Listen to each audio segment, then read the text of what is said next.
Good afternoon. Now we begin with that breaking news. A verdict reached in the Scot Peterson trial. The jury finding the former school resource officer not guilty on all counts. Let's get right to our Christina Vasquez live with the breaking details from court. Christina. Cleared of all charges. That means that this ex-school resource officer at Marjory Stoneman Douglas, Scot Peterson, he walked into that courtroom knowing that he was facing potentially more than 95 years in state prison if convicted on all charges, and within minutes he learned cleared of all charges when the jury came back and said not guilty. And take a look at this. As the verdict forms are being read by the judge, not guilty, not guilty, during those different counts is when you really begin to see Peterson soaking that in, processing it, and so much emotion, right? As his head is on his table and he is crying there. And then you also have his supporters and family that were in the gallery that are also visibly relieved. I mean, they're sobbing, but sort of a bittersweet sobbing and relief. We also spoke with Peterson just a short time ago. Let's take a listen into that together. Got my life back. We got our life We've back. got our life back after 4.5 years. 5.5. Because of Mark. Yep. And being able to put the truth out of what happened. It's been an emotional roller coaster for so long. Endless nights, talking to Mark 1 in the morning, trying to understand and learn this whole case. It was unbelievable. It was unbelievable. But don't anybody ever forget this was a massacre on February 14th. The only person to blame was that monster.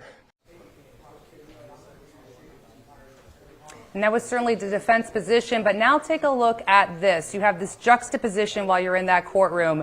You have the family for Scot Peterson, as we just established, sobbing with relief, and right there you're looking at it. We have the two fathers of Parkland murdered. So you are looking at Tom Hoyer, that was the father of Luke Hoyer, and Tani Montalto, his daughter Gina Montalto. Both their children died on the first floor. All the charges in this case actually stem from those wounded and murdered on the third floor. But both dads of the Parkland murdered had said over the last couple of weeks that they wanted to be here in support of all of the Parkland family members that were impacted by the horrific events of that day. And you can imagine, as you see their solemn, weighty, heavy look of disappointment, keep the context of their lives into focus. And what I mean by that is ever since that horrible Valentine's Day of 2018, they will tell you they have spent years seeking what they call accountability for everything that unfolded that day. They did not get the outcome they had wanted from the Parkland school shooter trials, you remember, and then this was the second and final trial related to that shooting in the criminal justice system.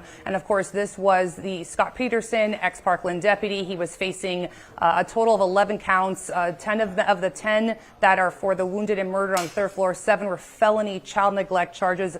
A very novel approach here by the state after prosecutors said he failed to confront the shooter. So let's go ahead and listen in now to Tani Montalto so you can get their perspective of what unfolded today. For our families, we still feel he should be haunted every day by his failure to act. I know that he contributed, I should say, to the deaths of my daughter Gina, her schoolmates, and their teachers. His inaction contributed to the shock and devastation of students and teachers at that school. His inaction contributed to the pain of our entire community. And we don't understand how this jury looked at the evidence that was presented and found him not guilty.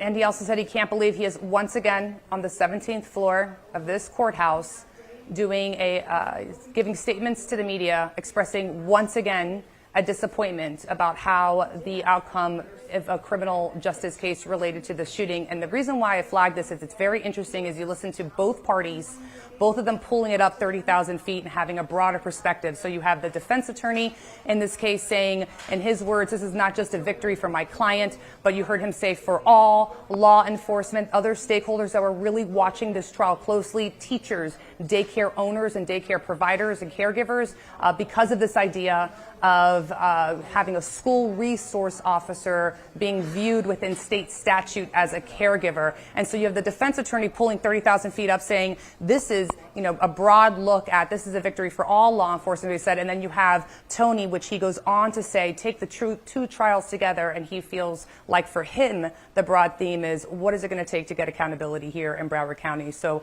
both these parties kind of looking at the outcome of this case within that, but pulling it up to this broader context. So that's been, you know, interesting to observe. We also just heard from the father of Luke Hoyer, again, one of the students murdered on that day on the first floor, and we will be listening in to him coming up in a little bit. For now, reporting live, I'm Christina Vasquez, Local 10 News. And Christina, you mentioned the reaction. I mean, we saw it live on TV, the reaction from Peterson crying, and then his team very elated at the outcome, and then the families, Tony Montalto, while he was speaking, you could hear the Peterson team cheering, and he kind of shook his head and was very upset about it.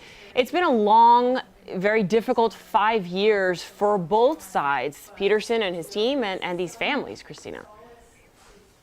And I'll take both of those great observations and I'll take them one at a time. So let's put ourselves collectively in the shoes of Scot Peterson. Again, this is days worth of deliberation. By the time they get to the point where we realize they have a verdict, we're about 19 hours in over several days. We've been in the courtroom as members of their family, and some supporters have been here, and they've, quite frankly, were a nervous wreck. I mean, he did not know what this jury may be deciding. Nobody really understood why it was taking them quite so long to deliberate. And one thing that seems granular now, but super important given this outcome, is those 7 felony counts. The jury here had an option. It wasn't just guilty or not guilty on those. They could have decided on a lesser charge, either, for instance, instead of a 2nd-degree felony, a 3rd-degree felony, or culpable negligence or not guilty. So now you're Scot Peterson. You hear there's a verdict. You go into that courtroom and you know that there are all of those variables, and you find out one after one that what you have been living with from his perspective over the last couple of years is done. He gets to walk out of here and never think about it again, with those clear charges. The Parkland families, every day they have to wake up and remember that their child is not in this world. And so for them, that will always be difficult. Scot Peterson, relief for the families of the Parkland victims, more grief. We'll talk with you very soon. Christina, thanks a lot.